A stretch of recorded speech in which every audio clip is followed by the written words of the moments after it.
December 17th, 1887. The sun was dying over Mogollon Rim, bleeding orange and purple across a sky that promised a brutal night ahead. The wind came down from the high country sharp enough to cut through wool and leather, both carrying the smell of pine and something else. Something wrong. On the eastern ridge where the cedar trees grew twisted and stubborn from the rock, there stood a post. It was old timber, weathered gray, driven deep into the frozen ground by hands that knew their work. And tied to that post, arms stretched high above her head, wrists bound so tight the rope had long since stopped, the blood stood Nora Winrider. She had been there since morning, 7 hours, maybe 8. Time had become meaningless around the 4th hour, when her shoulders had started to separate from their sockets, when her legs had begun to shake so badly she could no longer stand straight. The cold had worked its way through her cotton dress, through her skin, settling deep in her bones like something alive and hungry. But Nora Winrider was the daughter of Samuel Winrider, an Apache scout who had taught her that dignity was the last thing a person owned, and no man could tear it unless you gave it away. So she did not cry. She did not beg. She stood as straight as the rope allowed and watched the wolves gather in the brush below. There were 5 of them, graybacks, yellow eyes, patient as death itself. They had found the bait an hour ago, a gutted rabbit tied to a stake 20 feet from the post. They had torn it apart in minutes, snarling over the scraps, teaching themselves the rhythm of feeding. Now they watched her, calculating, understanding that the real meal was still warm and breathing. Nora's lips were cracked and bleeding. Her tongue felt like sandpaper against her teeth. She had not had water since the night before, when Victor Ashford had smiled his beautiful empty smile and told her this was mercy, that leaving her for the wolves was kinder than what his father would do if she kept talking about the school money. The lead wolf, a big male with a torn ear, took 3 steps closer. Nora kicked weakly at the air, her boot scraping the post. The wolf stopped, tilted its head, learning that she was growing weaker, that soon she would stop moving altogether. She closed her eyes and thought of her father, of the way he used to check her knots when she was learning to tie a saddle, pulling hard to make sure they would hold. "Always test your work, girl," he would say. "A rope that looks good is not the same as a rope that holds. The rope holding her now would hold until spring if it had to." Victor had tested his work well. In her mind, Nora began to sing. Not out loud, there was no breath left for that, but inside where the cold could not reach. An Apache death chant her grandfather Thomas Redhawk had taught her when she was small. The words moved through her like water, like the memory of water, and she felt something settle in her chest. Not peace exactly, but acceptance. The wolf with the torn ear moved closer still. 15 feet now. Its breath clouded the frozen air. Behind it, the others spread out, flanking the way wolves do when they know the kill is close. Nora's legs gave out. She hung from the rope's shoulders, screaming, and felt the last of her strength drain away like sand through an hourglass. The wolf saw it too. They always knew. It gathered itself, muscles bunching beneath gray fur, preparing for the final rush. This was how it ended then. Not in her schoolhouse teaching Apache children to read English words. Not in her small room above the general store dreaming of a different life. But here on this ridge alone, except for wolves and the dying sun. The wolf lunged. 30 miles south in a valley where Pine Creek cut through red rock and juniper. Cole Brennan was making his way home with a deer slung across his saddle. He was a tall man, lean in the way of people who forget to eat when there is work to be done, with a face that had been handsome before grief carved lines into it that no amount of time seemed able to smooth away. He had been hunting since dawn. Not because he needed the meat, though the deer would give him provisions for 2 weeks if he smoked it right. He hunted because sitting alone in his cabin had become unbearable. 3 years since Margaret died. 3 years since he came home from tracking the outlaw Jesse Dalton across 2 territories to find his house burned and his wife buried by neighbors who had not known what else to do with her. 3 years of telling himself that staying busy was the same as healing. The deer's weight pulled at the saddle, a good buck, maybe 160 pounds, field-dressed. Cole was already planning the work, measuring the hours it would fill when he heard the wolves. At first it was just background noise, the kind of sound you heard every night in the high country, but then he heard it again, and something about it made him pull the reins. His horse stopped, ears forward, sensing his tension. Cole listened. The wolves were not hunting. They were not calling to each other across distance. They were focused, concentrated, their howls coming from the same point, like spokes from a wheel hub. Something was holding them in one place. He knew that sound. He had heard it once before years ago when he was still wearing a ranger's badge, when a trapper had gotten his leg caught in his own trap, and the wolves had found him before his partner did. By the time Cole and two other rangers reached him, there had not been much left to save. For a long moment, Cole sat motionless on his horse, the deer's weight pulling at the saddle, the cold wind pushing at his back. He could keep riding. Whatever was up on that ridge was not his problem. He had learned the hard way that trying to save everyone only meant you failed everyone, including the people who mattered most. But then he heard Margaret's voice, as clear as if she were sitting behind him on the horse, her arms around his waist the way she used to ride when they were first married. "You are not the kind of man who rides past," she said. "You never were. Do not let me dying make you into someone you are not." Cole turned his horse north. The ridge was 2 miles away, uphill through scrub pine and loose shale. He pushed the horse hard, leaving the deer behind, tied to a tree he would remember if he lived long enough to come back for it. The Winchester was already in his hands. Lever action smooth and easy, a full magazine, plus one in the chamber. He had cleaned it that morning out of habit, the same way he checked the doors at night, even though no one was coming. A ranger never leaves someone in trouble. Even a ranger who had turned in his badge 3 years ago. Some things did not change. The sun was almost gone when he crested the rise and saw the post. For a second, his mind could not make sense of it. A woman, arms overhead, body sagging, head down. The wolves circling, emboldened by the dying light. Then his training took over the years as a ranger, clicking into place like a round sliding into a chamber. He did not hesitate, did not call out a warning. He simply raised the Winchester and fired. The shot cracked across the ridge like a breaking bone. The bullet hit the dirt 2 feet in front of the lead wolf, spraying rock and frozen earth.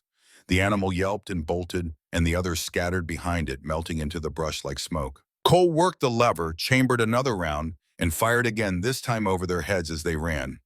The message was clear. Find easier prey. The ridge went quiet. Just the wind and the creak of the rope, and a sound that took him a moment to identify. Breathing. Fast and shallow, the kind that came from someone who had been holding terror at bay for so long, they had forgotten how to let it go. He dismounted slowly, keeping the rifle ready, scanning the rocks and trees for whoever had done this. No one. Just the woman and the post and the rope ends swaying in the wind. He walked forward, boots crunching on the frost, until he was close enough to see her face. She was younger than he had thought from a distance. Mid-20s, with dark hair that had come loose from its braid and now hung wild around her face. Her skin was brown Apache or part Apache, and her eyes, when they finally opened and focused on him, were not grateful or relieved. They were measuring him, calculating whether he was better or worse than the wolves. "Who sent you?" she said. Her voice was a rasp, barely there, but the challenge in it was unmistakable. "No one," Cole said. He slid the rifle onto his shoulder and pulled his knife from his belt. "I heard the wolves." "Then why did you not keep riding?" It was a fair question. He did not have a good answer. He stepped closer, close enough to smell the sweat and fear on her, close enough to see where the rope had cut through the skin at her wrists, leaving dark lines of dried blood. The blade went under the rope, and he pulled. The fibers parted with a sound like tearing cloth.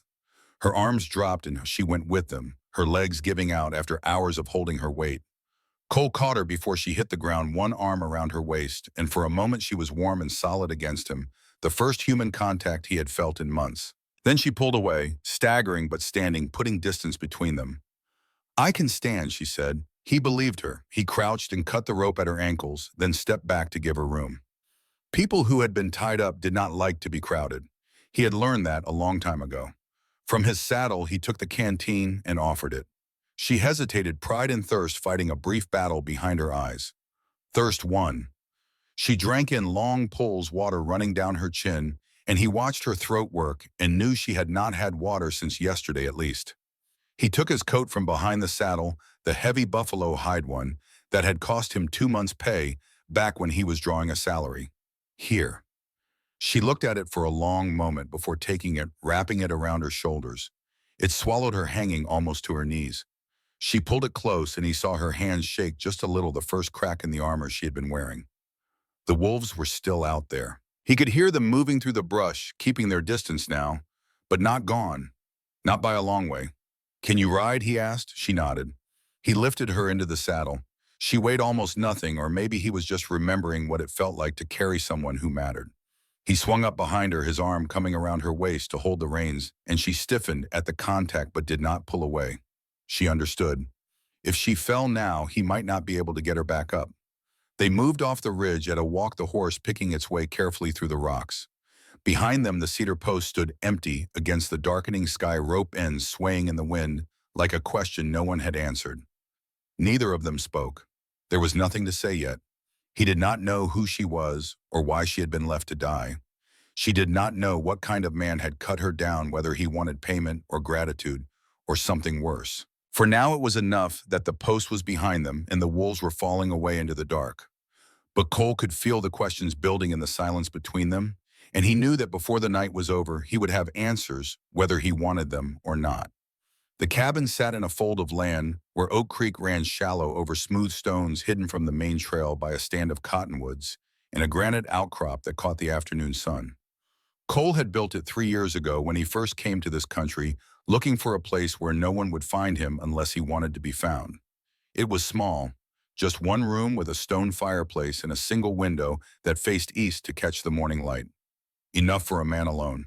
He had not brought anyone here since the day he finished the roof. They reached it just as full dark settled over the canyon, the horse picking its way down the narrow trail more by memory than sight. The woman had not spoken since the ridge, but he could feel the tension in her body, the way she held herself rigid against him, as if touching him was a necessary evil. She endured only because the alternative was falling. He dismounted first, then helped her down. Her legs buckled again, and this time he did not let go until he was sure she could stand. She pulled away as soon as she was steady, wrapping his coat tighter around herself. "Inside," he said. It was not an invitation, just a fact. The temperature was dropping fast, and she had been exposed for hours. Hypothermia would kill her as surely as the wolves would have. The cabin was cold and dark. He lit the lamp first, then built up the fire, moving with the practiced efficiency of a man who had done this 1,000 times. The light pushed back the shadows, and he saw her looking around, taking in the details. The rifle on the wall, the spare ammunition on the shelf, the 2 chairs at the small table, the bed in the corner with its single wool blanket, looking for exits, for weapons, for anything that might tell her what kind of man he was. "Smart. Sit," he said, nodding toward the bed. She hesitated, then moved to it, lowering herself carefully. Her hands stayed under his coat, fingers curled into the lining like it was the only solid thing in a world that had proven itself untrustworthy. He filled a tin cup from the water bucket and brought it to her. This time she took it without hesitation, drinking more slowly now, taking small sips that would not make her sick. The rope burns on her wrists were worse in the lamplight. Dark and swollen, the skin split in places where she had pulled against the binding. He dug under the table and brought out a strip of clean cloth and half a bottle of whiskey. "This will hurt," he said. He poured whiskey over the cloth and pressed it gently to her wrist. She flinched, her jaw going tight, but she did not pull away. He worked on the other wrist the same way, his hands as gentle as he could make them, and when he was done, he wrapped both with fresh strips of cloth. She watched him through it all, saying nothing, but he could feel the weight of her questions. How he had found her, why he had stopped, what he wanted now. He did not make her ask. "I was running trap lines south of here," he said, stepping back. "Heard the wolves. They do not usually stay in one spot like that unless something is holding them there." He met her eyes. "Did not expect to find you." Her gaze dropped to the floor. After a long pause, she said, "You could have left me." The words were flat, without accusation or gratitude. Just a statement of fact. "I could have," he agreed, "but you did not." "No, why?"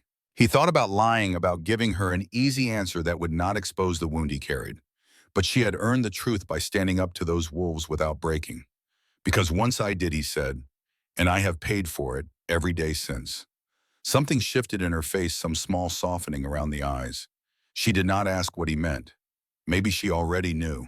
Maybe everyone carried something like that. He went to the stove and started warming the beans left over from his own sparse breakfast, adding a little bacon fat to give them flavor. The smell filled the cabin, and he heard her stomach make a sound like a rusty hinge. When was the last time she had eaten?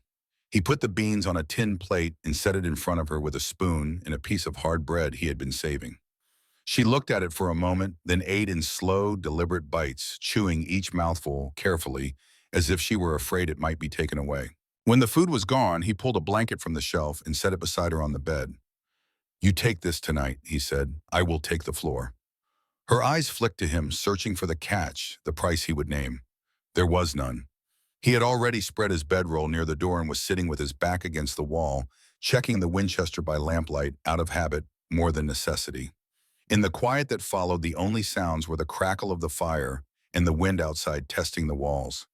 She lay back, slowly pulling the blanket to her chin, and he could see her eyes open in the dim light, still watching him, still waiting to see what kind of man he would turn out to be.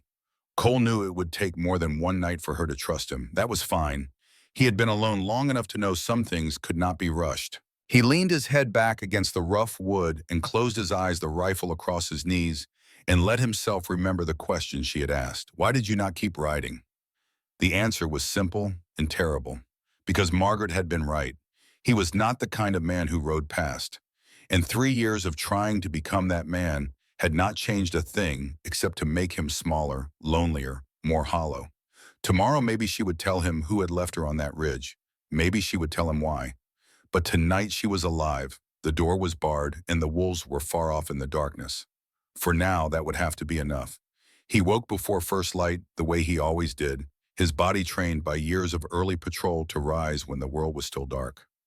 The fire had burned down to embers during the night, and the cabin was cold, cold enough to see his breath in the pale gray light that leaked through the window. He moved quietly, building the fire back up, the scrape of metal on iron, the only sound. He did not look toward the bed until the flames caught and began to push back the cold. When he did, he found her awake, watching him from the shadows. "Did you sleep?" he asked. "Some." Her voice was rough, still damaged from hours of cold wind and no water. She sat up, keeping the blanket wrapped around her shoulders, and he saw that she had not really slept at all. The shadows under her eyes told that story clear enough. He poured coffee into 2 tin cups and set one on the table near her. She moved to sit across from him, still wrapped in the blanket, her dark hair falling forward as she cupped the warm metal between her palms. For a moment they sat in silence, drinking the bitter coffee, and it felt almost normal. Almost like two people who had known each other longer than 12 hours. "You said you could have left me," she said finally. "That means you think someone might still be looking to finish it." He met her eyes over the rim of his cup. "Yes." She nodded slowly, as if confirming something she had already known. "My name is Nora Windrider," she said. "I teach school at the Apache reservation near Pine Creek. Or I did before they said I was a thief." "Who said?" "Victor Ashford." The name came out hard-edged with something darker than anger beneath it. "Son of Marcus Ashford, who owns half the land between here and Flagstaff." Cole knew the name. Everyone in the territory knew the Ashford family. Marcus Ashford had come west 20 years ago with railroad money and Eastern ambition, buying up land and water rights, building an empire on other people's sweat. His son Victor was said to be worse, meaner, with his father's ruthlessness and none of his restraint. "What did he say you stole?" $200 from the school fund." She took a sip of coffee, her hand steady despite the tremor he could hear beneath her words. "I am the teacher. I keep the books. Easy to blame me when money goes missing." "Did it go missing?" She looked at him, and there was no pleading in her eyes, no desperate need for him to believe her. Just a flat, tired certainty. "Victor wanted me to marry him. When I said no, he found another way to get what he wanted," which was what? "The school land. Best location in Pine Creek. Water, timber, flat ground." She set the cup down. "His father wants it for development." "Development? A hotel maybe, that is what they say." She met his gaze. "But I think there is more to it than that." "Why do you think that?" "Because Victor does not do anything small. And his father does not waste time on property that will not make him rich." Cole filed that away. There was a piece missing from this story, something she either did not know or was not ready to tell. "But it could wait, so he had you arrested." "Him and Sheriff Briggs, who works for Ashford, same as half the men with badges in this territory." Her jaw tightened. "They told me it was mercy, that dying to wolves was better than what would happen if I kept talking about the money." "But you are still talking." For the first time since he had cut her down, Nora Windrider smiled. It was small and bitter and gone almost as fast as it came, but it was there. I am my father's daughter, she said. He did not raise me to be quiet. Your father, Samuel Windrider. He was an Apache scout, worked for the Army before he came to Pine Creek. Taught me to shoot, to track, to stand up when standing up mattered. The smile faded. He died 2 years ago. If he were alive, Victor Ashford would not have dared. Cole understood.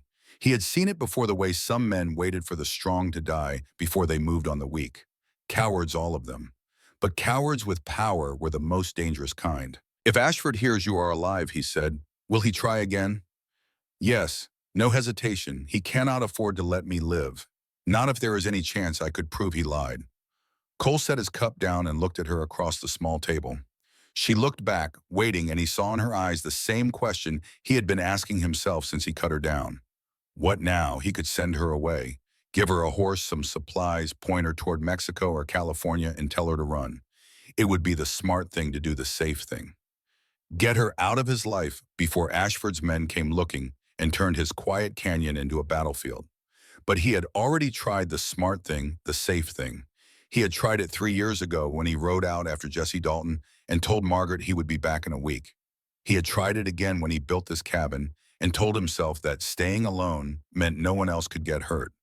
The smart thing had not saved anyone. Then we make sure he does not find you, Cole said. The words came out sounding like a promise, the kind a man makes when he knows he might not be able to keep it, but makes it anyway because the alternative is becoming someone he does not want to be.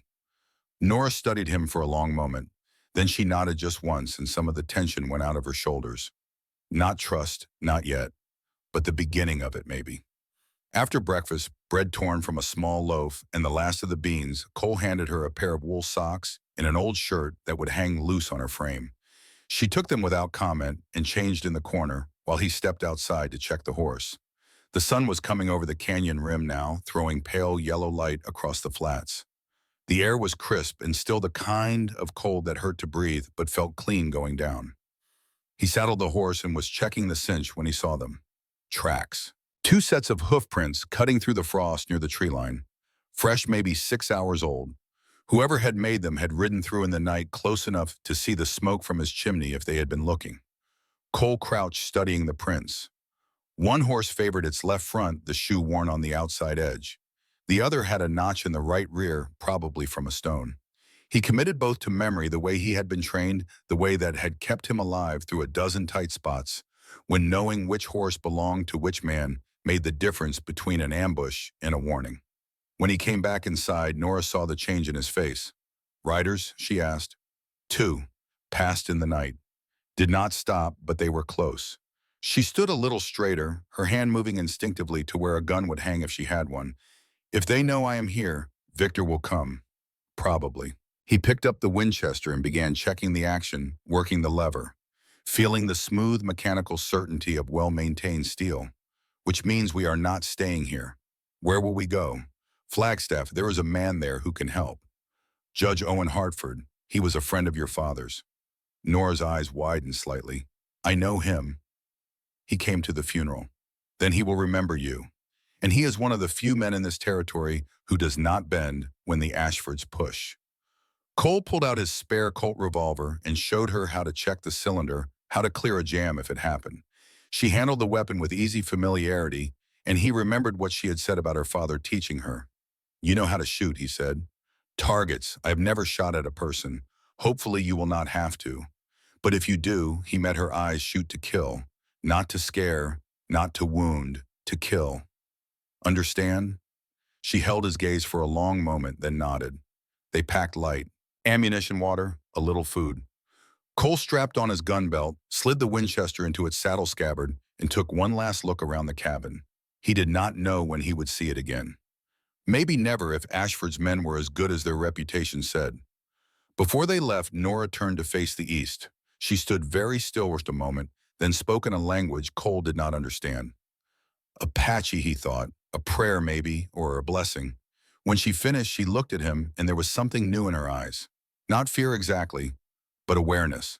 The understanding that what came next would be harder than what had come before. They mounted up Nora in front, Cole behind, and rode out into the cold morning. The high trail wound through twisted pines and red rock, offering views that stretched for 50 miles on a clear day. It was the long way to Flagstaff, but harder to track, and right now that mattered more than speed. They had been riding for maybe 2 hours when Cole saw the dust rising from the valley below. 4 riders, maybe 5, moving fast in the same direction they were heading. Nora saw it too. Are they following us? Maybe, or maybe they are heading to Flagstaff to cut us off. What do we do? Keep riding, stay alert, and hope we reach Hartford before they reach us. Around midday, they stopped to water the horse at a spring that bubbled up from the rocks cold and clear. Nora knelt beside it, splashing water on her face, and for a moment the hard edge of survival left her features, and she looked younger, less burdened. How far, she asked. Another 20 miles to Flagstaff. If we push hard, we can make it by dark. She nodded and stood, already moving back to the horse. Cole watched her swing into the saddle with practiced ease and thought again about how wrong Victor Ashford had been. Nora Windrider was not someone you left to die and forgot about. She was the kind of person who came back. They were about to ride on when Cole heard it, a voice young and scared calling from the rocks above. "Mr. Brennan, do not shoot." "It is me, Danny Porter." Cole's hand went to his gun as a boy stepped out from behind a boulder. 16, maybe 17, thin as a whip, with a rifle that looked too big for him and eyes that were trying very hard to look brave. Danny, Cole said, keeping his voice calm. "What are you doing out here?" The boy came down the slope, stumbling a little on the loose rock. "I heard what happened to Miss Windrider. I could not just sit there. I had to help. Does your father know you are here?" Danny looked at the ground. "No, sir." Cole sighed. This was a complication he did not need. But looking at the boy's face, at the determination mixed with fear, he knew he could not send him back alone. Not with Ashford's men hunting. "All right," he said. "You can ride with us, but you follow my orders. Every time, every place. Understood?" "Yes, sir." "And do not call me sir. Call me Cole." Danny's face lit up like sunrise. "Yes, sir. I mean, yes, Cole." Nora had been watching this exchange with something that might have been amusement. "The boy was one of my students," she said. "He is a good kid. Good kids get killed, same as bad ones out here," Cole said. He looked at Danny. "You know how to use that rifle. My pa taught me some." "Show me." Cole spent the next 15 minutes teaching Danny the basics. How to clean a gun properly, how to check ammunition, how to hold steady when your hands wanted to shake. The boy learned fast, soaking up every word like desert ground soaking up rain. When they finally got back on the trail, Danny rode his own small horse, staying close but not crowding. Cole took rear guard, Nora in the middle, the boy at point where Cole could keep an eye on him. As the sun started its descent toward the western peaks, Cole saw something that made his jaw tighten. Smoke rising from a ridge ahead. Not the thin blue smoke of a campfire. Thick black smoke, the kind that came from something burning that was not meant to burn. Someone was waiting up there, and they wanted to be seen. Danny saw it too. "What is that?" he asked. "Trouble," Cole said. "The kind we ride around, not through." But even as he spoke, he knew it might already be too late. Whoever was up there had chosen their position well. High ground, clear sight lines, and only one other trail that would add 6 hours to their journey. 6 hours they might not have. He looked at Nora, then at Danny, then at the smoke rising against the darkening sky. "Stay close," he said, "and be ready for anything." They rode on 3 instead of 2 now toward whatever was waiting on that ridge. Behind them, the valley was falling into shadow. Ahead, the smoke climbed higher, black against the last light of day, like a question written in ash. And Cole knew that before this night was over, someone was going to answer. The smoke came from a campfire that had been built too big, too obvious. Cole saw it as soon as they rounded the bend in the trail, flames leaping high against the darkening sky, and he knew immediately what it meant. Bait. He raised his hand and the small group stopped. Danny's horse snorted, sensing the tension. Nora sat perfectly still, her hand already moving toward the colt at her hip. "Someone wants us to know they are there," Cole said quietly, "which means they want us to come closer, or they want us to go around." "What do we do?" Danny asked. The boy's voice was steady, but Cole could hear the fear underneath. "We go around. Wide circles, stay in the rocks, where the horses will not leave clear prints." They moved off the trail, picking their way through the scrub, pine, and loose shale. It was slow going, the horses nervous on the uncertain ground, but it was better than walking into whatever trap had been set on that ridge. They had made maybe half a mile when the first shot rang out. The bullet cracked past Cole's head close enough that he felt the air move. He did not think, just reacted, years of training taking over. He yanked his horse sideways, pulling Nora with him behind a cluster of boulders. "Danny, get down," he shouted. But the boy had already dismounted, dragging his horse into cover with strength Cole had not known he possessed. Good. The kid had instincts. Two riders appeared on the ridge above them, silhouetted against the firelight. Cole recognized the bigger one immediately. Jake Burns, a hired gun who had worked for half the crooked ranchers in the territory. The other was Red Decker, meaner than Burns and twice as dangerous. Brennan Burns called out, his voice carrying across the distance. "We got no quarrel with you. Just hand over the squaw and ride on." Cole's hand moved to his Winchester, drawing it smooth and slow from the scabbard. His voice, when he answered, was flat, emotionless, the voice of a man who had made his choice and would not be moved. "She is under my protection." Red Decker laughed, the sound ugly in the growing dark. "That is a mistake, Brennan. A big one. Maybe. But it is my mistake to make." For a long moment, no one moved. The horses shifted, leather creaking. Somewhere in the distance, a hawk screamed. Then Burns's hand dropped toward his gun, and everything happened at once. Cole fired first. The Winchester bucked against his shoulder, and Burns's horse reared as the bullet kicked up dirt inches from its hooves. The animal bolted sideways, throwing Burns's aim wild. His shot went high, cracking harmlessly into the rocks. Nora did not hesitate. She spurred her horse hard to the right, toward better cover, firing the Colt as she moved. The shot was not aimed to kill, but to distract, and it worked. Red turned to track her movement, and that was the opening Cole needed. His second shot took Red's horse in the shoulder. Not a killing wound, but enough to bring the animal down. Red went with it, cursing, rolling clear as the horse screamed and thrashed. "Get to the rocks," Cole shouted to Nora, and she obeyed without question, her horse scrambling up the slope toward a tumble of boulders that would give them cover. Burns had his horse under control now and was bringing his rifle to bear. Cole kicked his own mount forward, closing the distance, and fired again. This time he was not aiming at the ground. The bullet took Burns high in the shoulder, spinning him in the saddle. He dropped his rifle and grabbed for the horn, blood spreading across his shirt. Red was on his feet now, gun drawn, but he was too far from cover, and he knew it. He looked at Burns bleeding and barely holding onto his horse, then at Cole and Nora in the rocks above. The math was simple. 2 against 1, and the one was hurt bad. Red raised his hand slowly. "All right," he said. "All right, we are done." Cole kept the Winchester trained on him. "Tell Ashford that Nora Windrider is under my protection. Tell him if he comes for her again, it will not end with warnings." Red nodded, his face tight with anger, but smart enough not to push it. He helped Burns down from the saddle, the wounded man gasping with pain, and together they started back down the trail on foot, leading Burns's horse. Cole watched them go until they were out of sight, then turned to where Nora sat on her horse among the rocks. Her face was pale, but her hands were steady, the Colt still drawn and ready. "You all right?" he asked. She took a breath, then nodded. "That was my first time.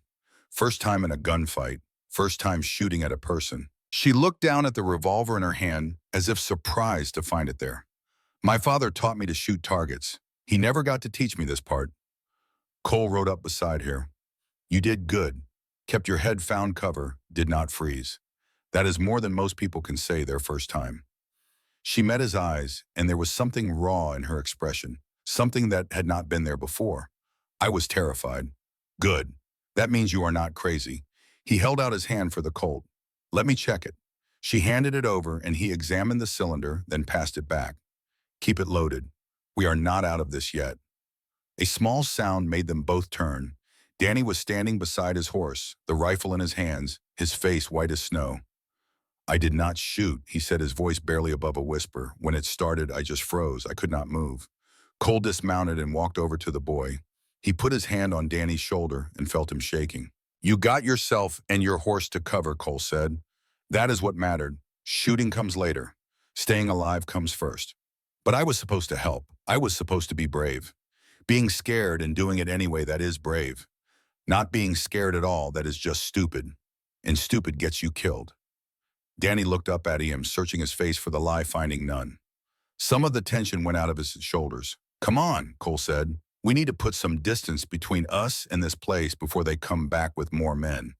They rode hard for another hour, putting the ridge far behind them. When they finally stopped to rest the horses, the moon was up and the land was silver and black, beautiful in a way that made the violence seem like something from another world. Danny built a small fire while Cole tended the horses. Nora sat on a rock cleaning the colt the way Cole had shown her, her movements careful and deliberate. When she was done, she looked at Cole across the fire. "Thank you," she said, "for not handing me over." Would not have been right. Most men would have. Ashford has money power. I am just a school teacher accused of theft. You are more than that. She looked at him across the fire, the flames reflected in her dark eyes. What am I then? Someone who did not break when they tried to break you. He poured coffee into 3 cups, handed her one. That is worth more than money or power. They sat in silence for a while, drinking the bitter coffee, each lost in their own thoughts. Danny had curled up near the fire, already asleep despite everything that had happened. The resilience of youth. Finally, Nora spoke again, her voice quiet. "Tell me about your wife." Cole was silent for so long, she probably thought he was not going to answer. Then he said, "Her name was Margaret. She had a voice like morning bird song and hands that were always warm. She used to wait on the porch every evening, watching the trail for me to come home." He stared into the fire. "I was chasing Jesse Dalton across 2 territories when the Comanche came. Took me 3 weeks to catch him. I thought I was doing an important work. Thought catching one killer mattered more than being home. What happened? When I finally rode back, the house was nothing but ashes and a stone marker the neighbors had placed. They told me she fought until her ammunition ran out." He looked up at Nora. "Fought alone because I was not there." Nora's voice was gentle. "That was not your fault. Tell that to the man I see in the mirror every morning." They were quiet again, the fire crackling between them. Then Cole said, "I spent 3 years telling myself it was my fault for leaving, that if I had just stayed home, she would still be alive. But the truth is, I do not know. Maybe the Comanche would have come whether I was there or not. Maybe I would have died with her. Or maybe I would have made the difference." He shook his head. "I will never know, and that is what haunts me. Not knowing. Is that why you saved me? To make up for her? No, I saved you because it was the right thing to do, and because I am tired of being the man who does not." Nora was quiet for a long time. Then she said, "My father used to tell me that courage is not the absence of fear. It is the refusal to let fear make your choices for you. He lived by that even when it cost him. Sounds like he raised you right." "He tried." She smiled sadly. "He also said we are not defined by what happens to us, but by what we do when it happens." I did not understand that until the day Victor tied me to that post. Cole looked at her across the fire and felt something shift in his chest, some weight he had been carrying beginning to ease. Your father was right. They finished their coffee in silence, then banked the fire and settled in for the night. Cole took first watch, sitting with his back against a boulder, the Winchester across his knees. The stars wheeled overhead, more than he had ever seen in one sky, and he thought about second chances, about the choices a man makes and the ones he does not get to make, about standing up when it mattered and what that might cost. Tomorrow they would reach Flagstaff. Tomorrow they would find Judge Hartford and begin the fight to clear Nora's name. Tomorrow the real work would begin. But tonight, under a sky so full of stars, it looked like someone had spilled diamonds across black velvet. Cole Brennan felt something he had not felt in 3 long years. He felt like he mattered again. They rode into Flagstaff just as the afternoon sun turned the San Francisco peaks gold against a sky so blue it hurt to look at. The town had grown since Cole had last seen it, spreading out from the railroad depot like a stain on clean cloth. New buildings lined the main street, false-fronted and optimistic, built by people who believed the railroad would make them rich. Maybe some of them were right. Judge Hartford's house sat on a hill at the north end of town, a 2-story structure built of local stone with a wide porch that overlooked the street. Roses grew along the fence, winter dormant now, but still carefully tended. It was the kind of house that spoke of permanence, of putting down roots and meaning to stay. A woman was sweeping the porch when they rode up. She was in her 60s, handsome in the way of women who had been beautiful once and had grown into something better. Her hair was silver, pulled back in a bun, and she wore a simple dress covered by an apron. When she looked up and saw Nora, the broom fell from her hands. Nora. The woman came down the steps, moving faster than her age should have allowed. Nora Windrider, child. They said you were dead. Nora dismounted and found herself pulled into an embrace that smelled of flower and lavender. Mary Hartford, the judge's wife, a woman who had known Nora's father, who had taught Nora to bake bread one long summer when she was 12 years old. I nearly was, Nora said, her voice muffled against Mary's shoulder. But someone found me in time. Mary pulled back, holding Nora at arm's length, looking her over with the practiced eye of someone who had raised 3 sons and knew what trouble looked like. She turned to Cole, still mounted, and her expression changed from relief to calculation. You must be Cole Brennan. Samuel Windrider spoke of you, said you were the best ranger he ever rode with. Cole dismounted, removing his hat. Ma'am, I need to see the judge. It is important. I imagine it is. Mary took Nora's hand and started toward the house. Owen is in his study. He will want to hear this. She glanced back at Danny, who was trying to make himself invisible. And bring the boy. He looks like he could use a meal. The interior of the house was cool and orderly, the kind of home that had been built by people who understood that civilization was not just buildings and laws, but small courtesies and careful maintenance.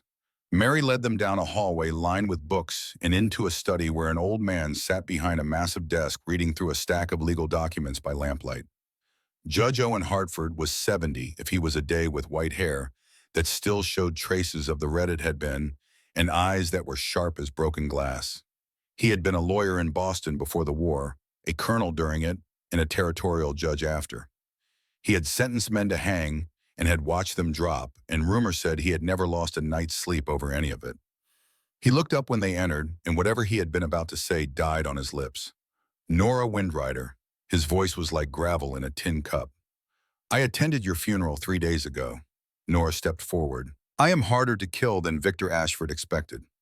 The judge set down his pen with careful precision. Sit, all of you, and tell me everything. So they did. Nora told it first, her voice steady despite the tremor Cole could hear underneath. She told about Victor's proposal and her refusal, about the missing money she had never taken, about being tied to the cedar post and left for the wolves, about Cole cutting her down and the ambush on the trail. When she finished, the judge turned to Cole. And you, why involve yourself in this? Because it needed doing. Hartford studied him for a long moment, then nodded as if that answer was enough. He reached into his desk and pulled out a ledger bound in red leather. 3 days ago, a man came to see me, Frank Porter, who runs the general store in Pine Creek. He was troubled, said things were not adding up. What things? Nora asked. The school funds. Hartford opened the ledger and turned it so they could see. Porter is on the school board. When they accused you of theft, he demanded to see the books. What he saw did not match his memory. So he brought them to me. He pointed to an entry. Here, December 1st. A withdrawal of $200 signed by you. That is not my signature, Nora said immediately. No, it is a good forgery, but not good enough. See how the S loops. You make that letter with a single stroke. This was done in 2. Hartford turned the page. But that is not the interesting part. The interesting part is this. He pointed to an entry dated 3 months earlier. A deposit of $1,500 from Ashford Land Company. Payment for water rights that the school does not own and never has owned. Nora leaned closer, her eyes widening. They were paying the school board.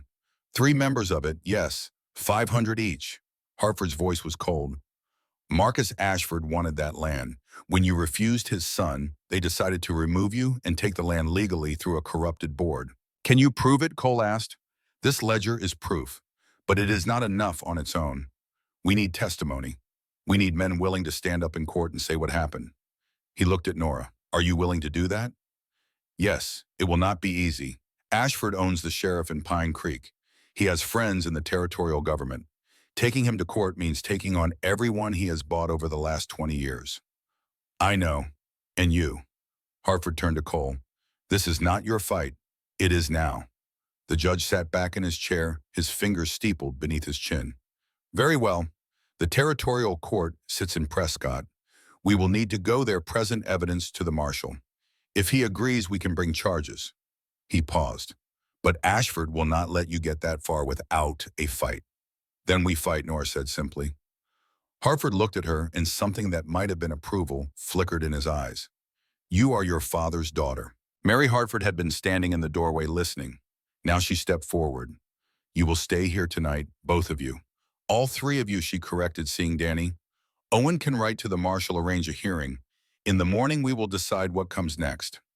It was not a suggestion. They ate dinner at a table that could have seated 12, just the five of them, counting Danny, and the food was the best Cole had tasted in years.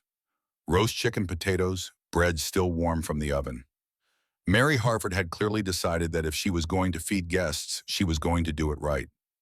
Over the meal, Hartford told them what he knew about the territorial marshal in Prescott. Cole Anderson was a former cavalry officer appointed 2 years ago when the previous marshal had been caught taking bribes. He was honest as far as anyone could tell, and he did not scare easily. He will listen, Hartford said. Whether he will act is another question. Ashford has powerful friends. Then we make our case impossible to ignore, Nora said. After dinner, Mary showed Nora to a guest room upstairs while Hartford took Cole to the library. The old judge poured 2 glasses of whiskey and handed one to Cole. Samuel Windrider was a good man, Hartford said without preamble. One of the best I ever knew. He loved that girl more than anything in this world. I can see why. Hartford smiled faintly. She has his spine, his sense of right and wrong. Those are dangerous qualities in a woman in this territory. Dangerous for who? For men like Ashford, who think women are property to be taken or discarded as needed. Hartford sipped his whiskey. You know what you are getting into. I have some idea. No, I do not think you do. Marcus Ashford has killed men for less than this. Not personally, of course. He has people for that. But he will not stop until Nora is dead and you with her. I figured as much, and yet you are still here. Cole looked into his glass, watching the lamplight play through the amber liquid. 3 years ago, my wife died because I was not there to protect her. I will not make that mistake again. This is not the same situation. No, but it is the same choice. Stand or walk away. I am done walking away. Hartford raised his glass. To standing, then. May we both live to regret it. They drank to that. Cole woke to the smell of smoke. Not the clean wood smoke of a cooking fire, but something thicker, darker chemical. He was on his feet before he was fully awake, the Winchester in his hands, moving to the window. Dawn was just breaking over Flagstaff, and the town below was in chaos. Thick black smoke rose from the direction of the main street, and even from this distance, he could hear bells ringing, people shouting. Hartford appeared in the doorway, already dressed. Frank Porter's store. It is burning. Cole was pulling on his boots, his mind racing through the implications. It is a distraction. If we leave, they will attack here, I know. Hartford's face was grim. But Porter has a family, children. Cole looked at the older man, then at Nora, who had appeared in the hallway, then back out the window at the smoke rising like a black pillar against the dawn sky. Go, Hartford said. I will hold here with Mary and Nora. Cole grabbed his coat. Do not open the door for anyone. Anyone. Nora met his eyes. Be careful. He nodded once, then he was out the door and running down the hill toward town. By the time he reached the general store, the building was fully involved, flames shooting through the roof, heat so intense he could feel it from across the street. A crowd had gathered, passing buckets of water that did nothing against the inferno. Frank Porter stood in the street, his face blackened with smoke, his wife and 3 children huddled behind him. Danny was there too, having followed Cole down from the judge's house, and he had his arms around 2 younger kids who Cole assumed were Porters. Anyone inside, Cole shouted. No, Porter gasped.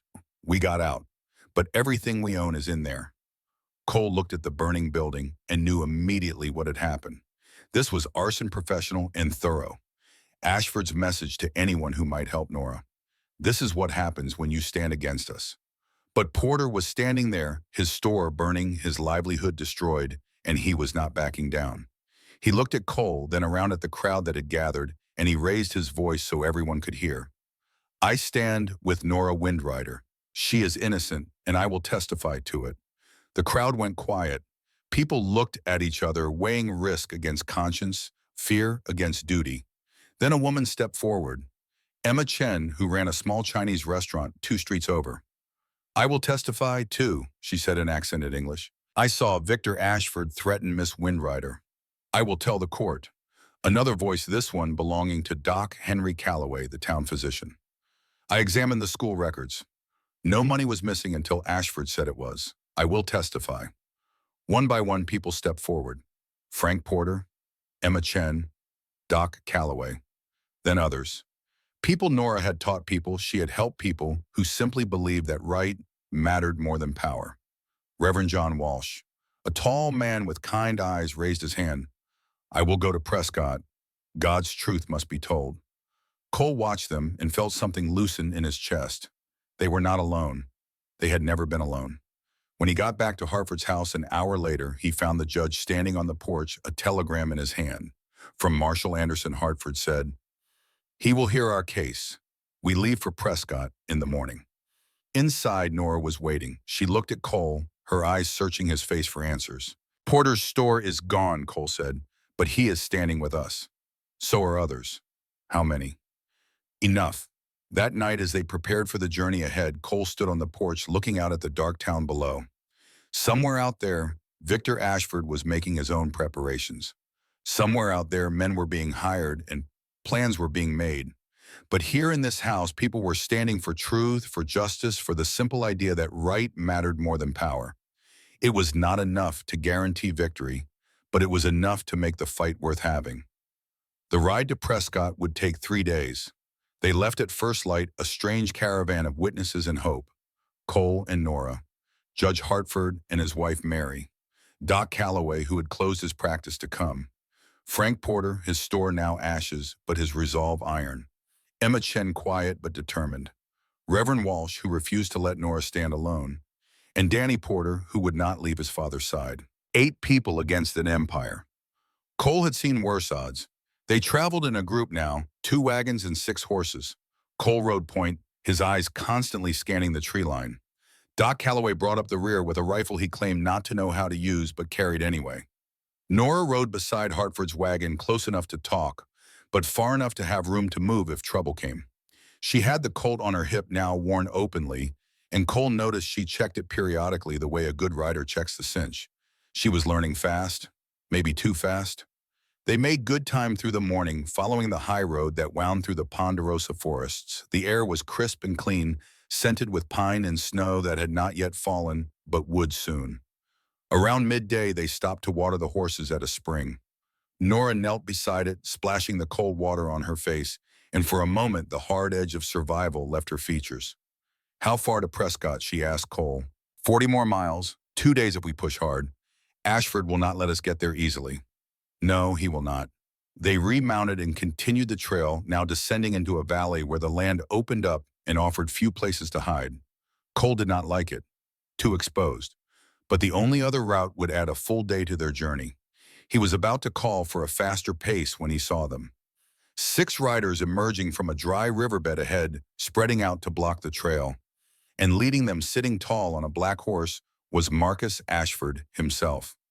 Cole raised his hand and the caravan stopped. He could feel everyone's eyes on him, waiting for orders. Behind him, Danny's horse snorted nervously. Marcus Ashford was a big man, broad-shouldered and thick through the chest, with silver hair, and a face that would have been handsome if not for the coldness in his eyes. He sat his horse like a king surveying peasants, and when he spoke, his voice carried the easy confidence of a man who had never been told no. Judge Hartford, you are making a mistake. Turn back now and we can forget this happened. Hartford guided his wagon forward until he was level with Cole.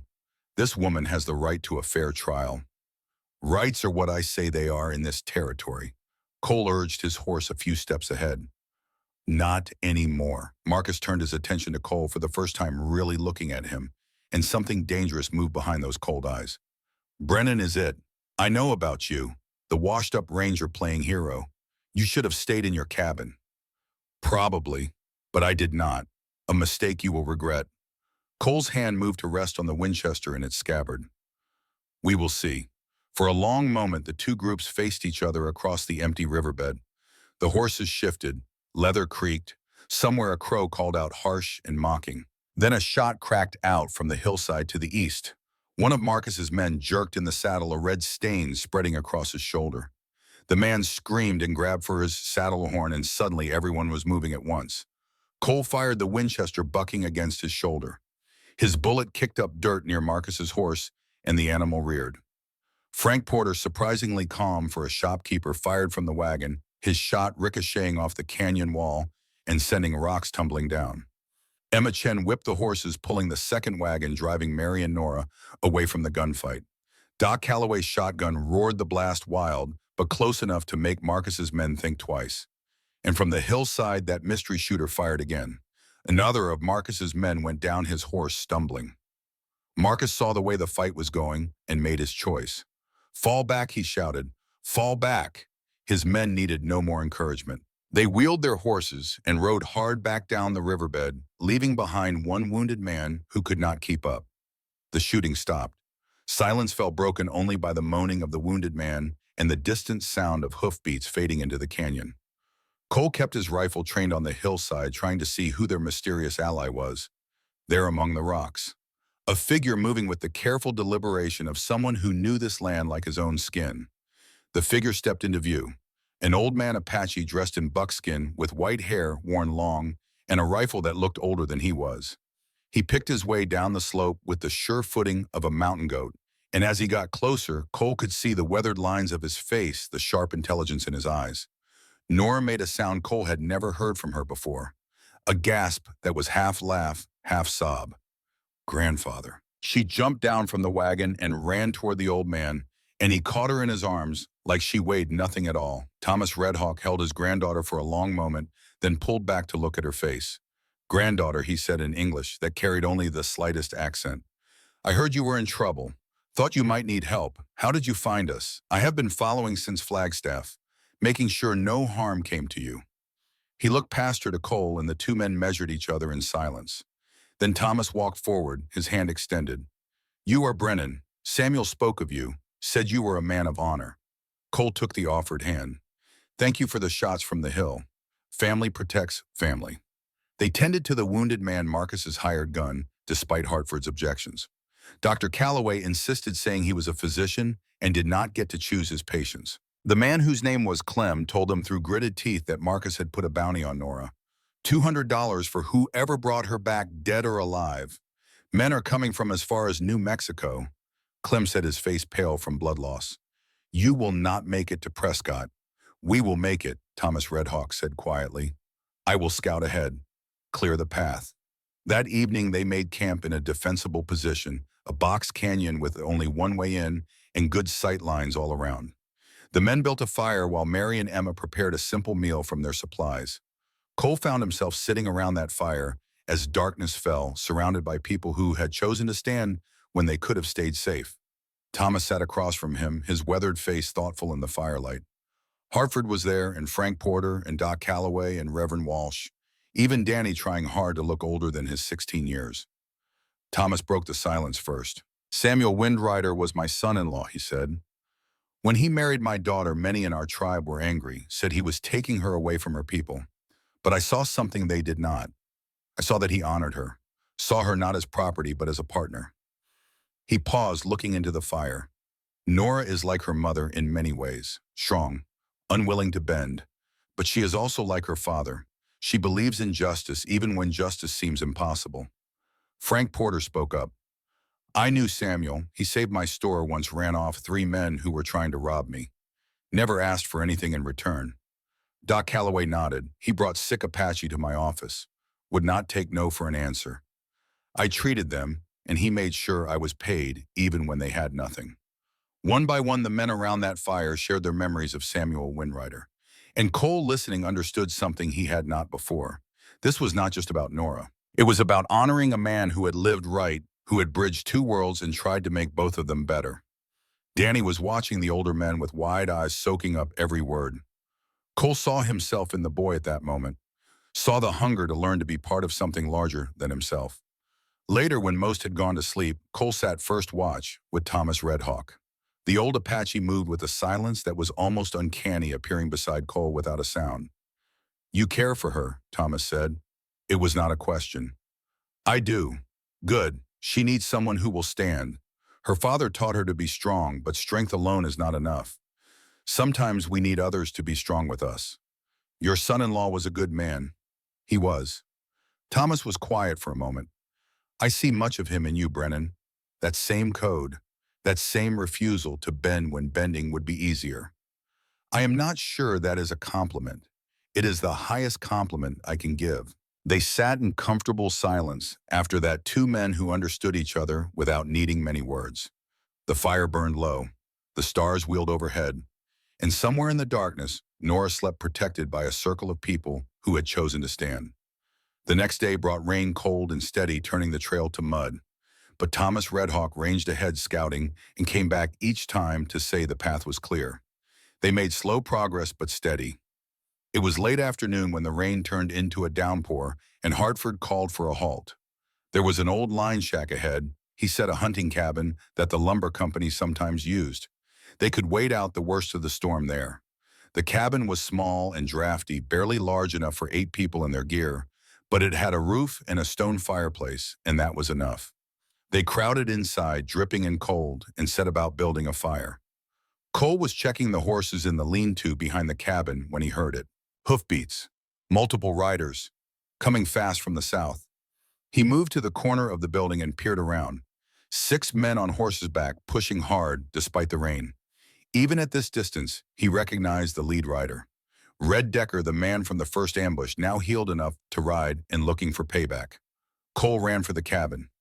"Riders coming," he said as he burst through the door. 6 of them, maybe 2 minutes out.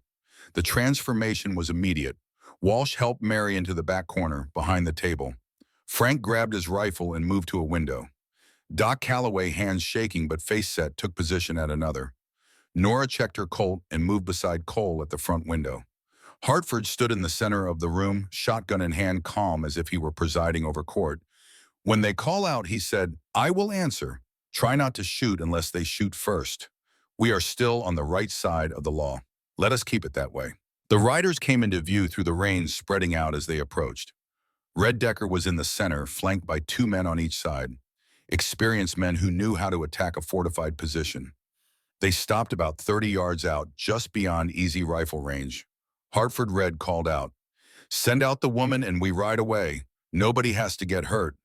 Hartford opened the door a crack. "The woman is under the protection of the territorial court. You have no authority here. We have all the authority we need." Red gestured to the men beside him. "Mr. Ashford sent us to collect his property. Miss Winrider is not property.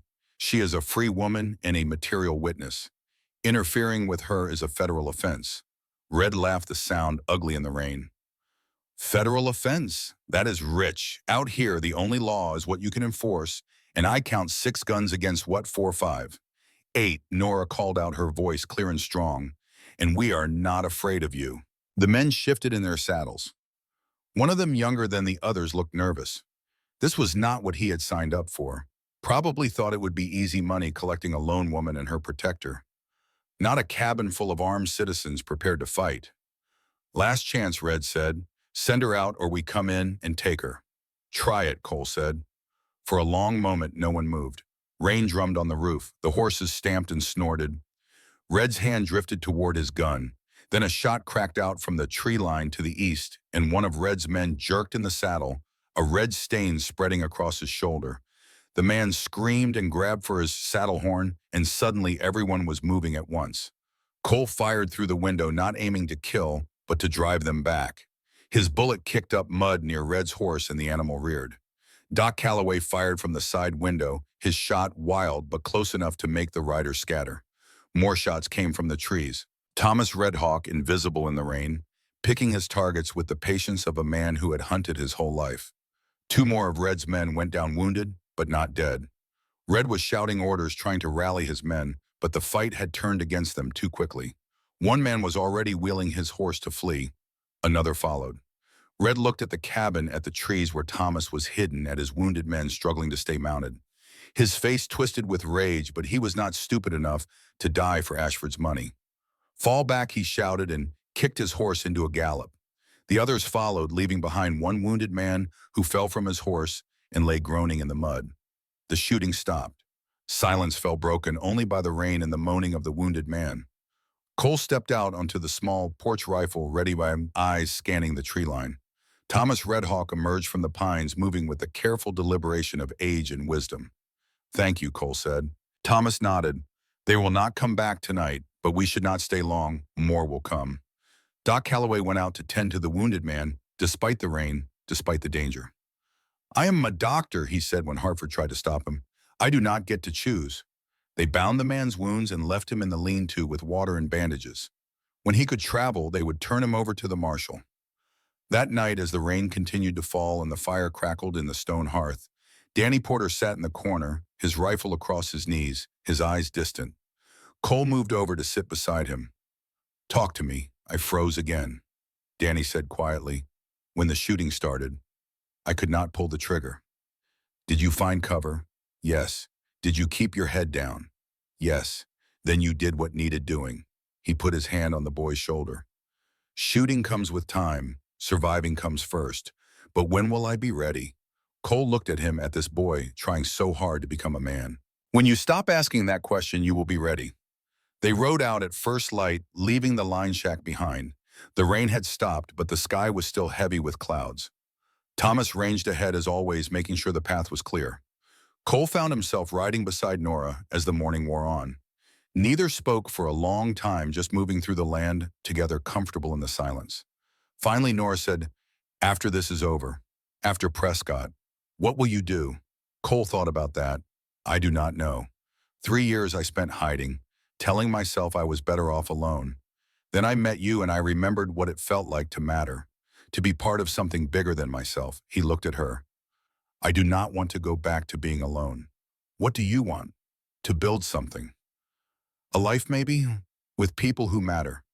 She reached out and took his hand, her fingers warm despite the cold. That sounds good.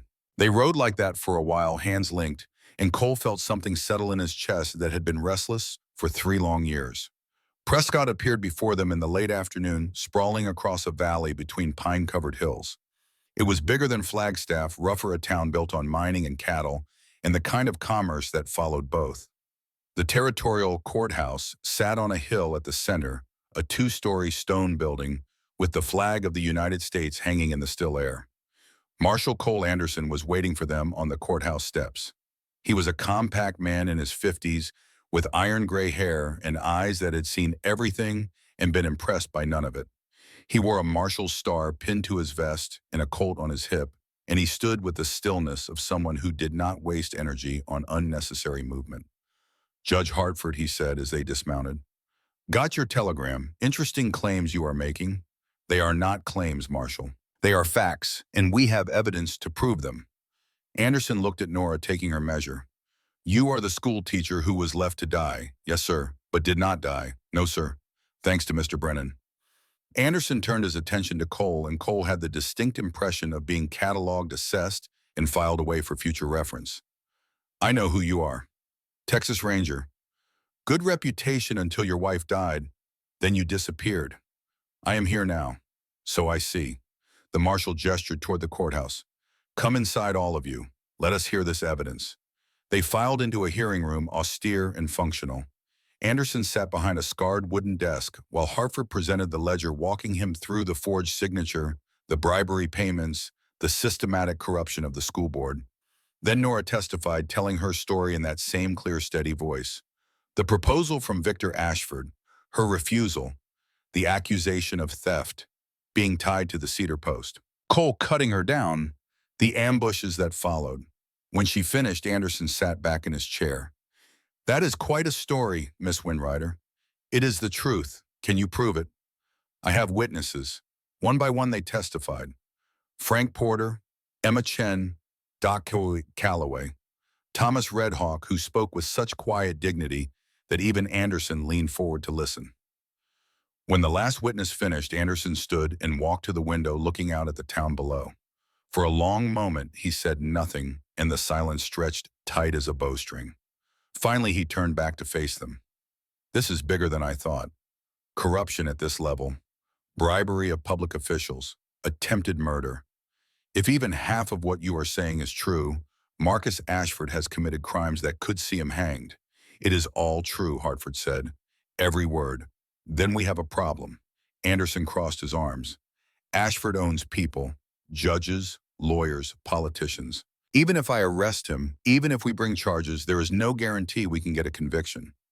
So what do you suggest, Nora asked, and there was steel in her voice. That we give up, that we let him win because fighting is too hard. Anderson looked at her with something that might have been respect. No, Miss Windrider, I suggest we do this right.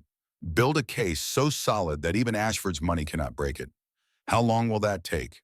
Weeks, maybe months. I do not have months. She is right, Cole said. Every day we wait is another day Ashford has to finish what he started. Anderson considered this. Then we move fast. I will petition the territorial court for an emergency hearing.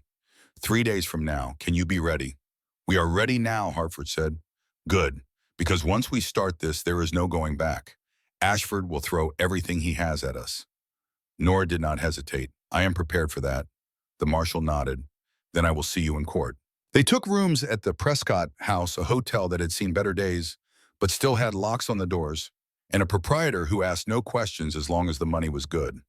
Hartford paid for all of them, and they settled in to wait. That night, Cole stood watch from a chair in the hallway positioned where he could see all the doors. Around midnight, Nora came out of her room, wrapped in a shawl, and sat on the floor beside him. Cannot sleep, he asked. Too much thinking. About tomorrow. About everything. She pulled the shawl tighter. What happens if we lose? What if the jury decides Ashford is too powerful to convict?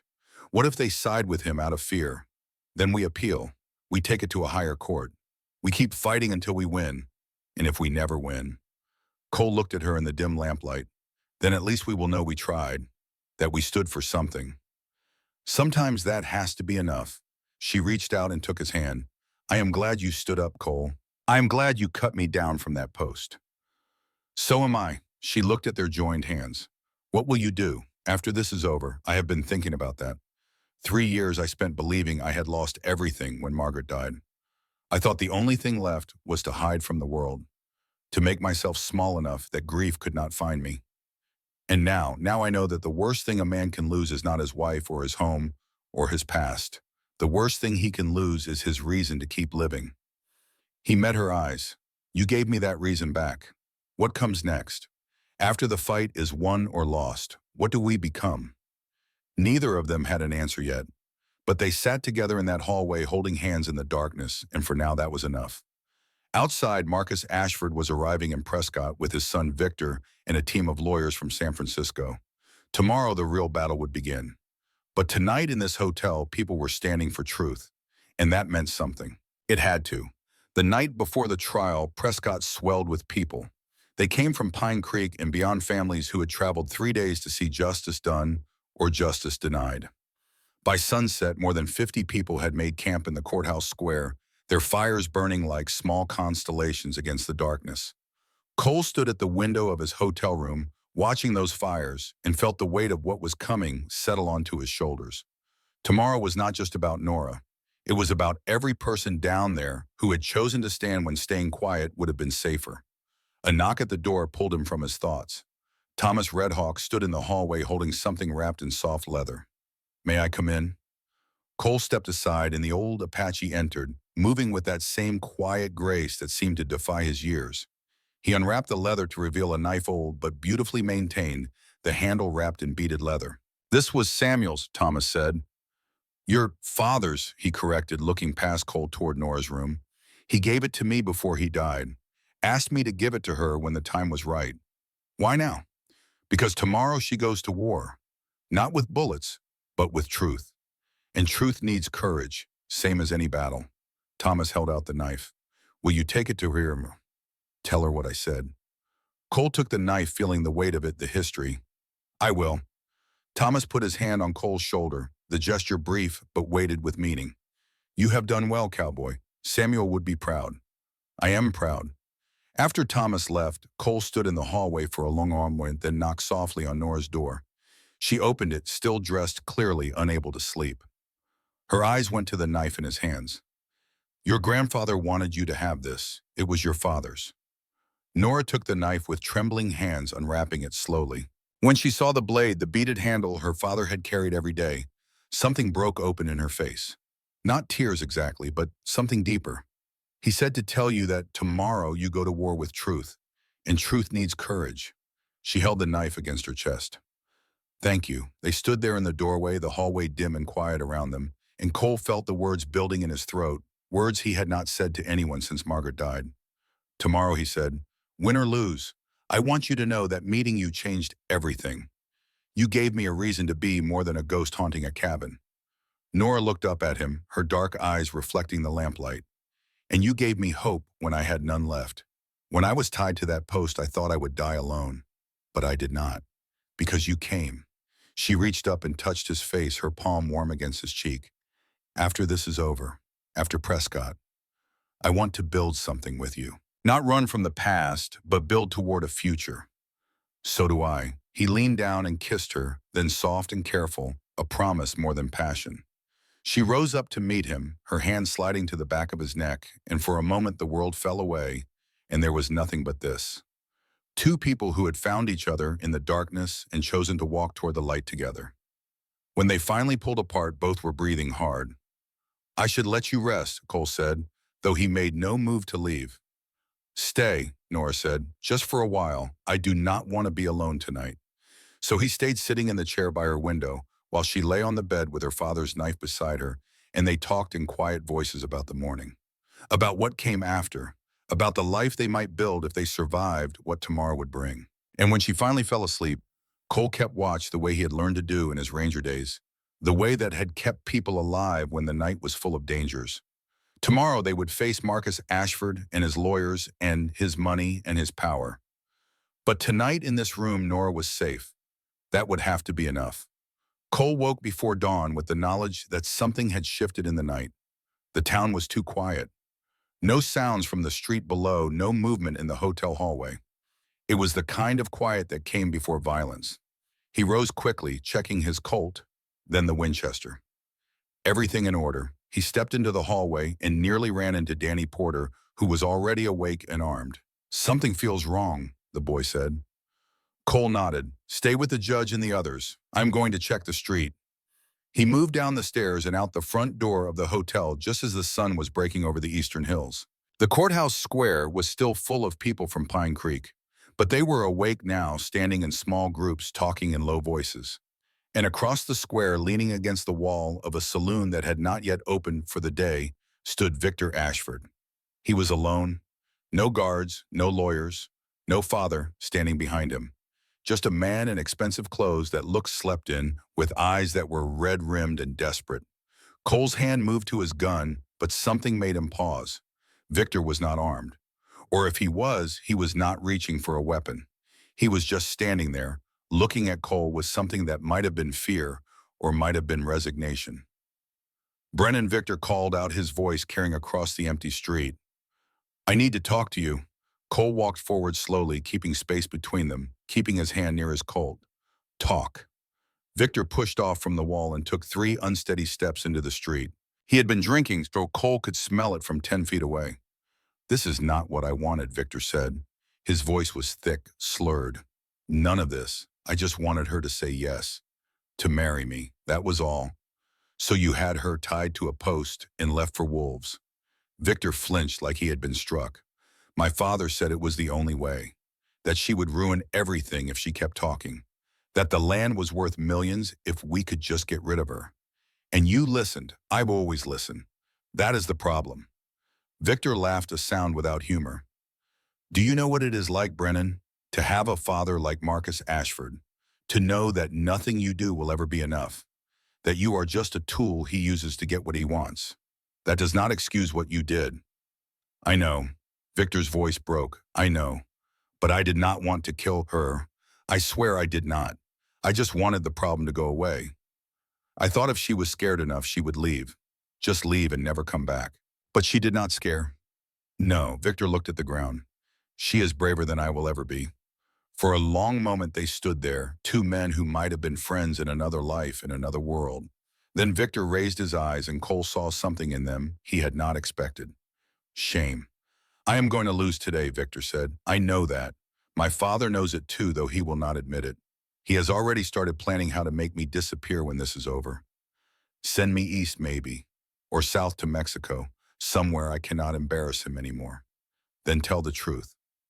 Cole stepped closer. Stand up in that courtroom and tell them what really happened. Make it mean something. Victor shook his head. You do not understand. If I do that, my father will destroy me. He has the power. The connections. He will make sure I have nothing. That I am nothing. You already have nothing. You are already nothing. The only question is whether you stay that way or become something more. How? By doing the right thing for the first time in your life. Victor looked at him for a long time, and Cole saw the war happening behind those bloodshot eyes. Fear and shame and the last remnants of whatever decent thing might have lived in Victor Ashford once before his father crushed it out of him. Then Victor turned and walked away, back toward the saloon, back toward the bottle that would help him forget this conversation. And Cole knew that when the trial began in 2 hours, Victor would be sitting at the defense table with his father and his lawyers, and nothing would have changed. Some men could not be saved. They could only save themselves. And Victor Ashford had made his choice long ago. Cole turned back toward the hotel and found Marshal Anderson standing on the boardwalk watching. The marshal's face was unreadable. That was a mistake, Brennan Anderson said, talking to him alone. If he had been armed, you would be dead. He was not going to shoot me. You cannot know that. Cole looked back at the saloon where Victor had disappeared. Maybe not, but I had to try. Try what? To give him a way out, a chance to be better than what his father made him. And some men do not want to be saved. Anderson was quiet for a moment. Then he said, the trial starts in 2 hours. Make sure your people are ready. They will be. Good.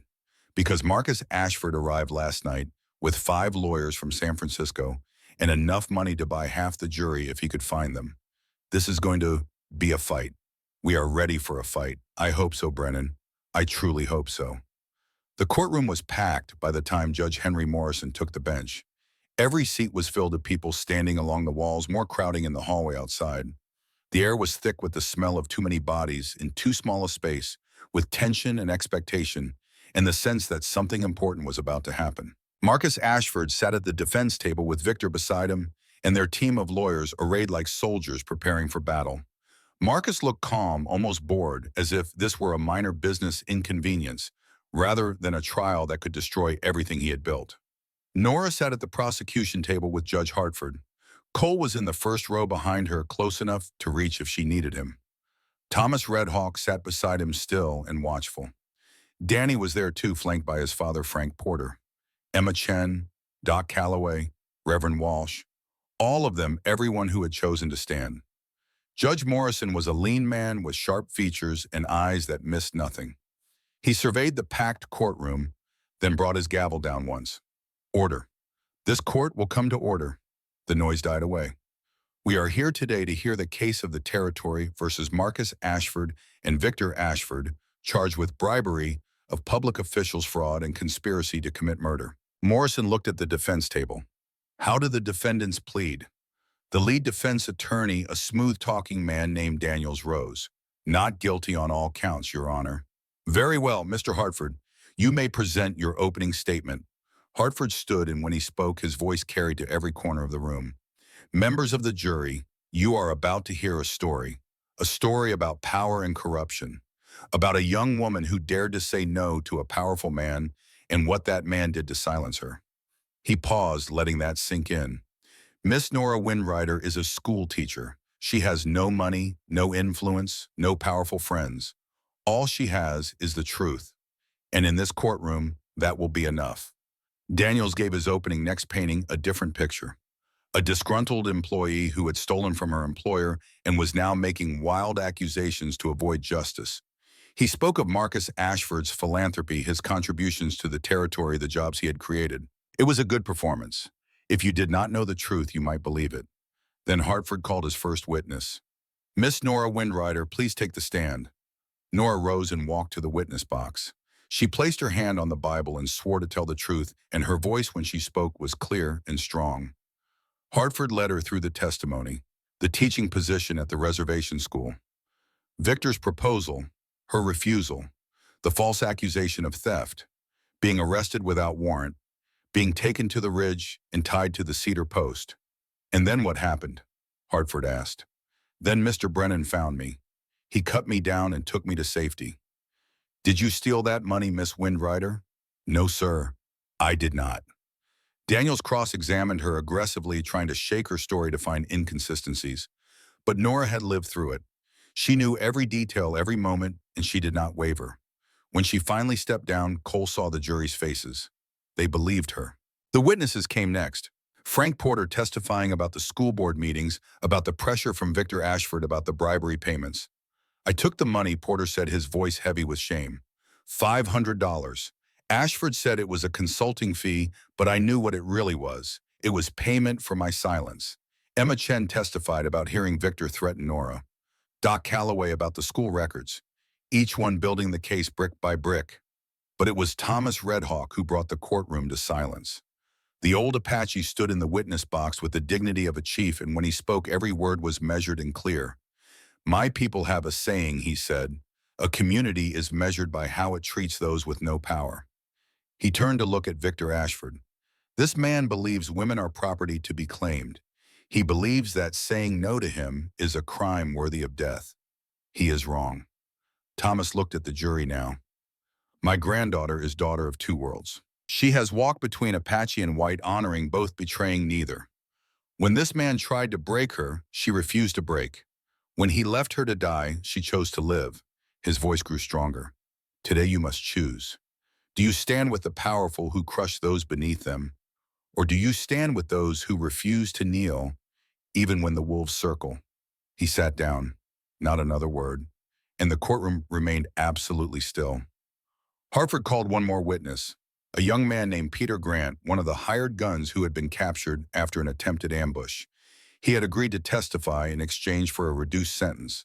Mr. Grant, Hartford said, tell the court what you know about the defendant's actions. Peter Grant, nervous but determined, spoke in a halting voice. Victor Ashford hired me to kill Miss Windrider. Offered $200. Said she was a problem that needed to be eliminated. The courtroom erupted in whispers. Morrison banged his gavel. And who specifically gave you this order? Hartford asked. Grant pointed across the room. Victor Ashford said his father wanted it done quiet and fast. The damage was done. Another confession, another nail in the Ashford Empire's coffin. Hartford rested the prosecution's case. Now it was the defense's turn. They called character witnesses for Marcus, business associates who spoke of his fair dealing, civic leaders who praised his contributions to the territory. They tried to paint a picture of a pillar of the community, someone who would never stoop to corruption or violence. But when Victor Ashford took the stand to defend himself, everything changed. Hartford rose for cross-examination like a predator who had scented blood. Mr. Ashford, did you propose marriage to Miss Windrider? Victor's lawyer had coached him well. I did. But that is not a crime. And when she refused, you were angry. I was disappointed. Disappointed enough to falsely accuse her of theft. I did not falsely accuse her. The money was missing. Hartford walked to the evidence table and picked up the ledger. According to Dr. Calloway's testimony, the money was not missing until after you made your accusation. How do you explain that? Victor's face was turning red. There must be some mistake in the records. Or perhaps you created the appearance of theft to justify your actions. Victor said nothing. Hartford set down the ledger pen and picked up another document. Let me ask you directly, Mr. Ashford. Did you order Nora Windrider to be tied to that cider post and left for wolves? No, that is absurd. Then how do you explain the testimony of the witnesses who saw you and Sheriff Briggs take her from the jail? They are lying, all of them. Hartford's voice was sharp now. Every single person who testified against you is lying. Yes. Hartford walked back to the evidence table, and this time he picked up a geological survey. Members of the jury, this is a survey from the Territorial Mining Office, dated August 1887. It shows that the Pine Creek School land sits directly above a copper vein estimated to contain ore worth $50,000 or more. The courtroom erupted in whispers. Morrison banged his gavel. Hartford continued, his voice cutting through the noise. Mr. Ashford did not want that land for a hotel. He wanted it for the mineral rights. The school, the teacher, the children, all of it was in his way. So he removed the obstacle. Marcus Ashford half rose from his seat. That survey is confidential. How did you get that? How I obtained it is irrelevant, Hartford said. What matters is that it proves motive. You were willing to bribe officials, destroy a woman's reputation, and order her murder, all for a copper mine you could exploit for decades. That is a lie, Victor shouted, and his lawyer grabbed his arm, trying to pull him back down. But Victor was beyond reason now. The pressure, the drinking, the shame of that morning conversation with Cole, all of it came flooding out. I did not want to kill her, Victor said, his voice breaking. My father said she was a problem, that the land was worth millions if we could get the copper. I did not want to hurt her. I just wanted her to leave, to go away and stop being a problem. The courtroom went dead silent. Marcus grabbed his son's arm. Victor, shut your mouth. But it was too late. The words were out there now, hanging in the air like smoke. Hartford stepped closer to the witness stand. So you admit you were involved in playing Miss Windrider to that post? Victor's face crumpled. I did what my father told me to do. I always do what he tells me to do. Because if I do not, he will take everything from me. Everything. He put his face in his hands and wept. Morrison gavelled the courtroom back to order, but the damage was done. The jury had heard a confession. They had seen a son break under the weight of his father's ambition. When the prosecution and defense had both rested, when the closing arguments had been made, the jury retired to deliberate. They were gone for 2.5 hours. When they returned, the foreman stood to read the verdict. In the case of Marcus Ashford, on the charge of bribery of public officials, we find the defendant guilty. On the charge of fraud, we find the defendant guilty. On the charge of conspiracy to commit murder, we find the defendant guilty. For Victor Ashford, the verdicts were the same. Guilty on all counts. The courtroom exploded in cheers and weeping and shouting. Morrison banged his gavel but made no real effort to quiet the celebration. Justice delayed for so long had finally been served. Marcus Ashford sat motionless as Marshall Anderson placed him in chains. His empire, built over 20 years, had fallen in a single afternoon. Victor Ashford wept openly, the reality of his situation finally breaking through the walls he had built. Nora sat at the prosecution table, tears streaming down her face as people crowded around to congratulate her.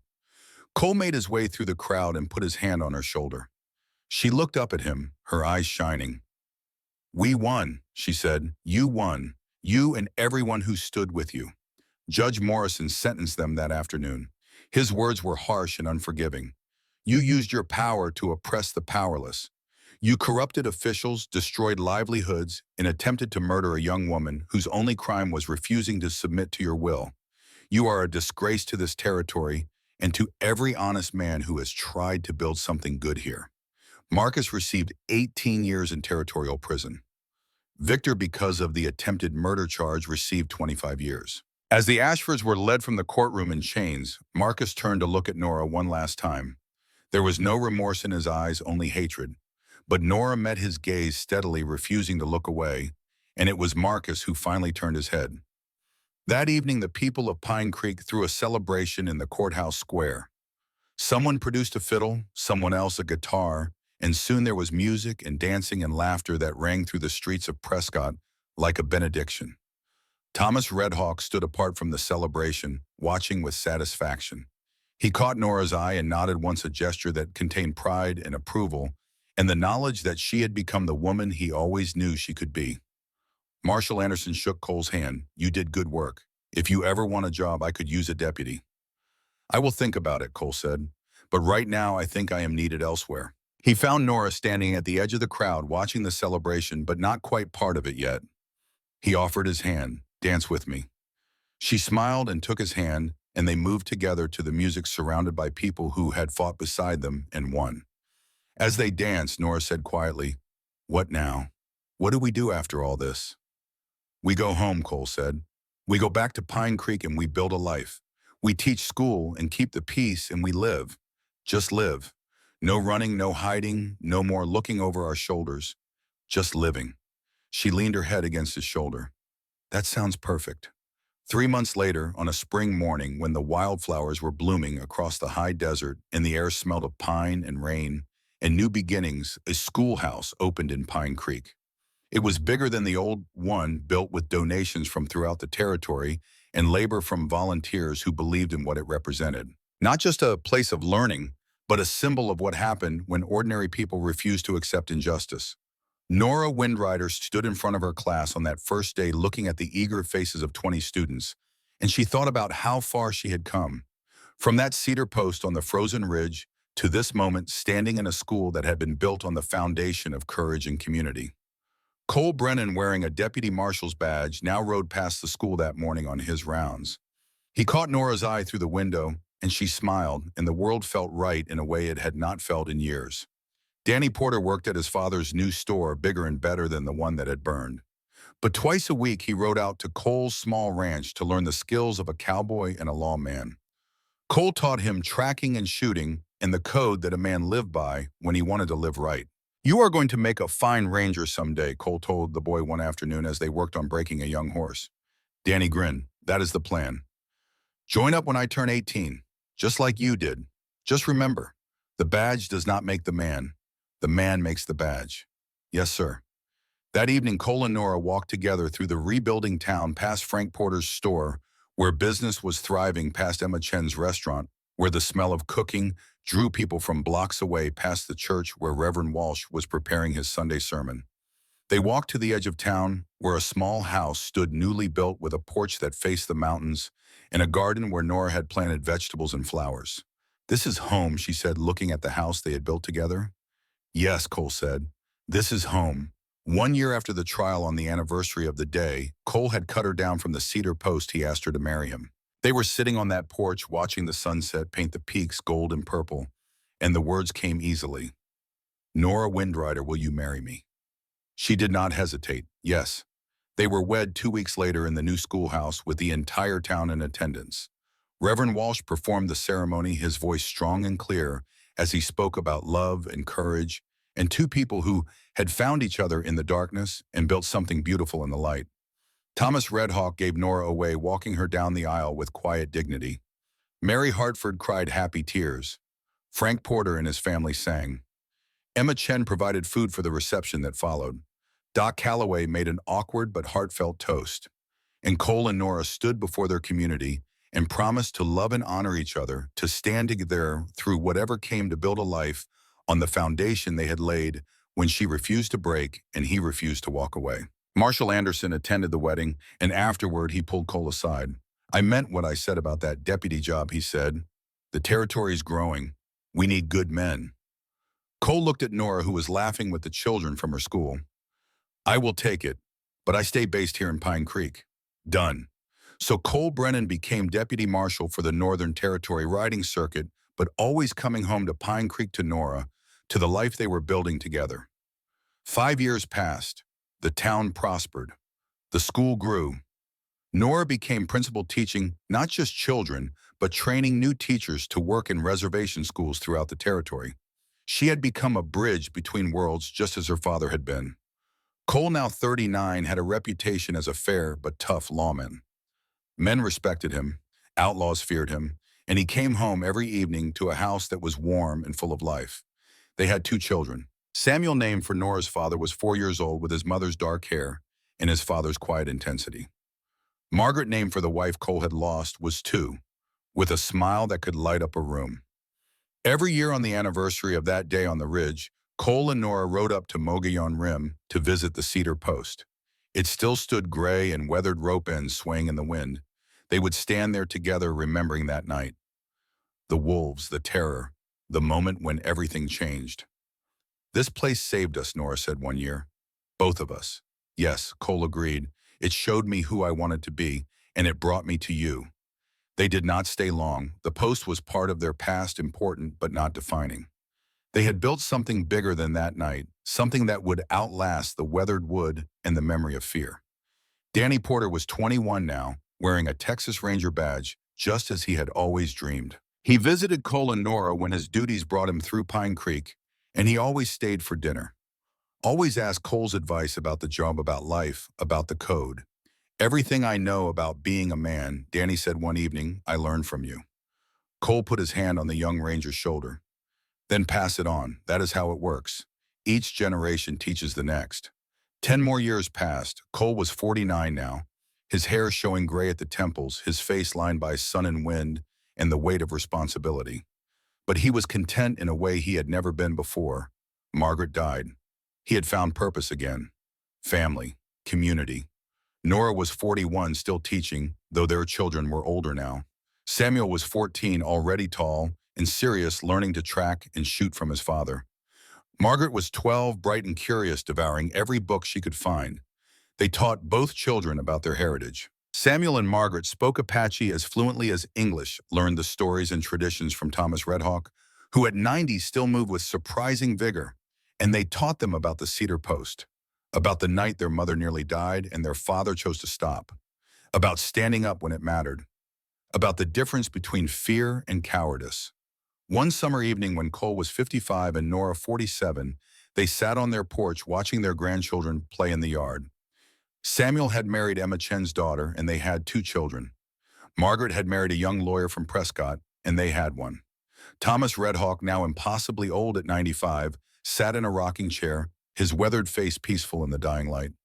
"Tell us the story, grandfather," one of the children said. "About grandmother and the wolves." Thomas looked at Nora, who nodded. So he told it, not as a legend, but as truth. About courage and survival, in the moment when one woman's refusal to surrender had changed an entire community. Cole added his part, about hearing the wolves, about making the choice to ride toward trouble instead of away from it, about cutting the rope and catching her as she fell. And when the story was done, when the children sat wide-eyed and quiet, Nora spoke. "Good people are not the ones who never fall," she said. "They are the ones who stand up after falling, who refuse to stay down, who find strength in each other and build something better than what was broken." She looked at Cole and he took her hand. "That is what we did. We stood up. We refused to break. And we built a life worth living." Thomas added in his cracked voice, "Your grandmother taught me something. Courage is not absence of fear. It is refusal to let fear make your choices." And Cole said the only way through darkness is to light a fire and walk toward it. Years later, when Cole was 68 and his hair had gone fully white, when his hands shook sometimes and his back ached from too many years in the saddle, he made one final trip to the cedar post. Nora rode with him, her own hair silver, now her face lined, but still beautiful. They stood together in front of that weathered post, holding hands, and Cole felt the weight of all the years settle over him like a comfortable blanket. "We did all right, did we not?" he said. "We did better than all right. We did good." The post still stood, though the rope ends were long gone, rotted away by time and weather. It would stand for many more years, a silent witness to the night everything changed. But its shadow grew shorter with each passing year, because the light always comes. Not because the world is kind, but because there are people in it who refuse to let the darkness win. Cole and Nora rode back to Pine Creek as the sun set behind them, turning the whole world gold. They rode past the school that bore Nora's father's name, past the marshal's office, where Danny Porter now served as senior deputy, past the church and the stores and the homes of people who had built a community on the foundation of standing up when it mattered.